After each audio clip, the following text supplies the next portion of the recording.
Et Moïse dit à Dieu, « Qui suis-je pour aller vers Pharaon? Que dirais-je? Et ils ne me croiront pas. » Exode 3, 11, 13, 4, 1. Quelle profonde transformation s'est opérée en Moïse. 40 ans auparavant, il était si désireux de se porter en avant, et maintenant que Dieu l'appelle à le faire, il recule. Moi, qui suis-je pour aller vers Pharaon? Où est la suffisance du Moïse d'autrefois, de l'homme qui était puissant en parole et en œuvre? En bien des cœurs timides ont aussi résonné les paroles échangées entre Dieu et Moïse. Et d'abord, constatons que l'œuvre proposée est écrasante. S'en acquitter semble absolument impossible à l'instrument choisi. Dieu demandait ce qu'il ne pourrait jamais faire. Mieux valait se recuser immédiatement que de partir et d'échouer. Moïse savait quelle oppression pesait sur les Israélites. Il savait ce qu'était la tyrannie de Pharaon et ce que cela impliquait de l'avoir pour ennemi. Délivrer Israël, cela semblait une impossibilité. Faire sortir le peuple d'Égypte, le conduire à un pays déjà habité par d'autres nations, lui, l'homme sans ressources, sans influence, sans guerrier, sans collaborateur. Impossible.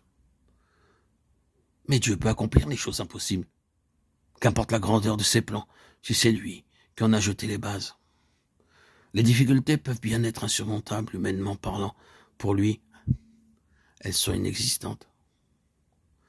Moïse ne s'aventure pas à mettre en doute que Dieu peut accomplir ce qu'il a décidé.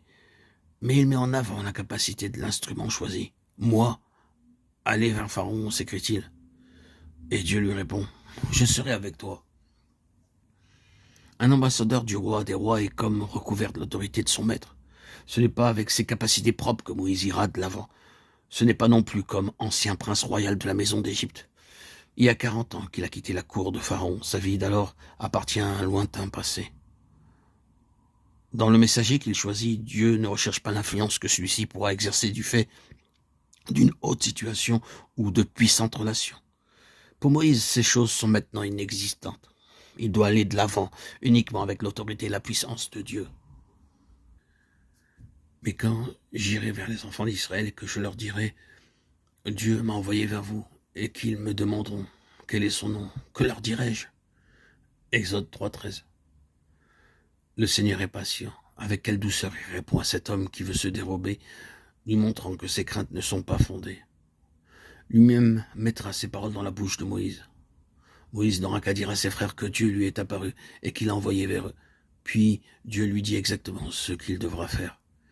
Il lui annonce que Pharaon le recevra. Il avertit que ses démarches ne seront pas immédiatement couronnées de succès, mais Dieu agira en faveur de son peuple, et au moment voulu. Les Israélites sortiront d'Égypte, non comme des esclaves qui s'enfuient, mais à la vue des Égyptiens et chargés de leurs dons. Lorsque Dieu entreprend quelque chose, il s'en acquitte de façon royale et à la vue de tous.